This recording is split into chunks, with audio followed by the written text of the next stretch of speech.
बोलता था पापा आपके पास पैसे नहीं, हम नहीं जाएंगे। हम कहते थे बेटा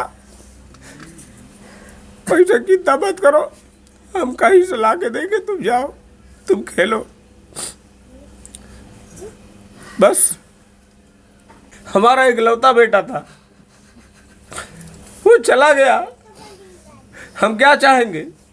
ये लोग ऐसे, इनके घर में से तमाम असलहे बरामद हो रहे हैं, हैंड ग्रेनेड बरामद हो रहा है। क्या हम मध्यम वर्ग वाले जी नहीं पाएंगे? हमको जीने का अधिकार नहीं है? मामला बहुत पुराना था भैया, 27 साल से दुश्मनी चल रही थी। मैंने ज़मीन जायदाद सब छोड़ दिया था उसको जी। बोल दिया था कि भैया सब कुछ ले लो यार, मुझे छोड़ दो, जाने दो, जीने दो मुझे। किससे? लालता यादव से हाथ जोड़ा था, लेकिन फिर भी कल उसने मेरे बेटे का गला काट दिया धोखे से, पीछे से मार के एक बार में ही गर्दन उड़ा दिया यार।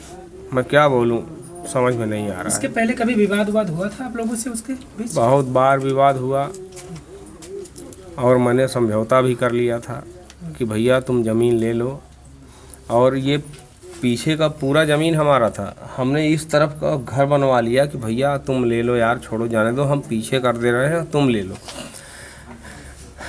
लेकिन बिना गुनाह के मेरा बच्चा ऐसे दातून करते हुए जा रहा था, पीछे से मार के गला काट दिया मेरे बेटे का। क्या बोलूँ मैं, मेरे पास शब्द नहीं है। आपकी बेटियां बता रही थी कि इसके पहले आप लोग प्रशासन के पास कई बार जाते हैं, एप्लीकेशन देते, प्रशासन कहती है कि यही है बिना विवाद के ये ज़मीन बिना खून के नहीं मानेगा। हाँ, ये बात थाने पर भी, और लोग ये भी कहते थे, थाने पर भी लोग कहते थे कि ये आहिर लोग हैं, जब तक खून नहीं लेंगे ये लोग मानेंगे नहीं। और इससे पहले लेखपाल भी, डीएम साहब ने आदेश दिया था लेखपाल को कि वो जो बंजर ज़मीन जिसके लिए विवाद चल रहा है उसकी पैमाइश करके भेज दो हमारे यहाँ। लेकिन लेखपाल साहब भी उसके तरफ से पैसा लेके कुछ नहीं किए। भैया हम गरीब आदमी, हम क्या कर सकते हैं? बेटे की लाश ढो के बैठे हैं, बस इससे ज़्यादा कुछ नहीं बोल सकते हम। अच्छा, कहीं ना कहीं इसमें प्रशासन की लापरवाही है। प्रशासन की लापरवाही क्या कहें, सिस्टम ही गलत है, हर जगह कुछ न कुछ है।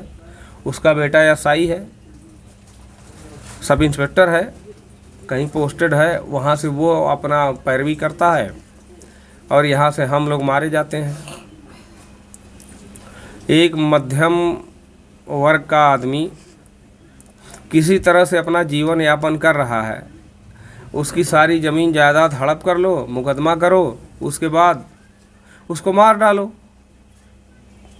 इसके अलावा बाकी क्या है?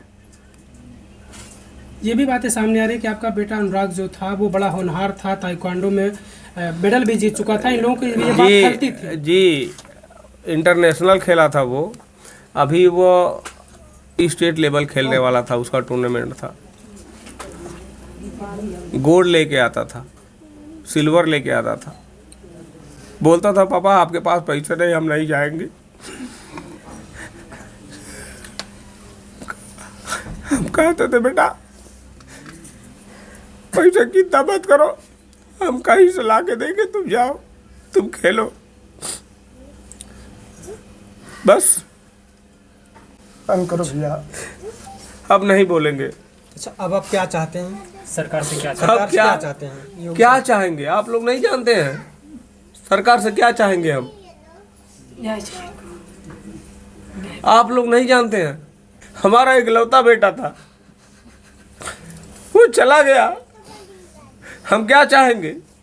ये लोग ऐसे, इनके घर में से तमाम असलहे बरामद हो रहे हैं, हैंड ग्रेनेड बरामद हो रहा है। क्या हम मध्यम वर्ग वाले जी नहीं पाएंगे?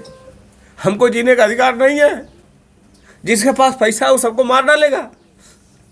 सरकार से क्या चाहेंगे? सरकार क्या करेगी? आज बेटे को मार दिया, कल इनको भी मार सकता है। उसके पास पैसा है, हमारे पास नहीं है।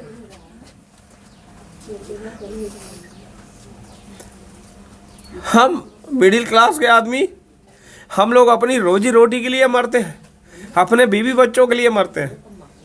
लेकिन हमारा तो एक ही था, वो चला गया। क्या करेंगे अब?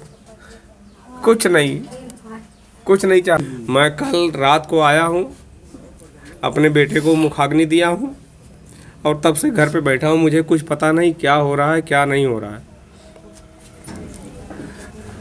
लेकिन इस तरह से कानून से खिलवाड़ करना ठीक नहीं है। जिन लोगों ने भी किया है,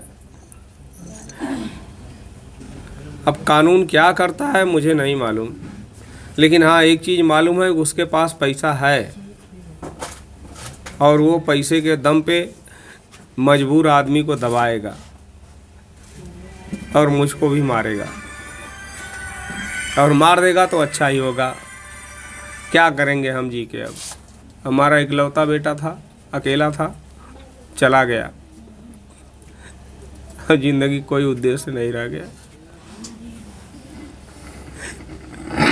मार दिया, पीछे से जाके मेरे बेटे का सर पे गर्दन पे वार करके एक बार में बकरे की तरह हलाल कर दिया उसने।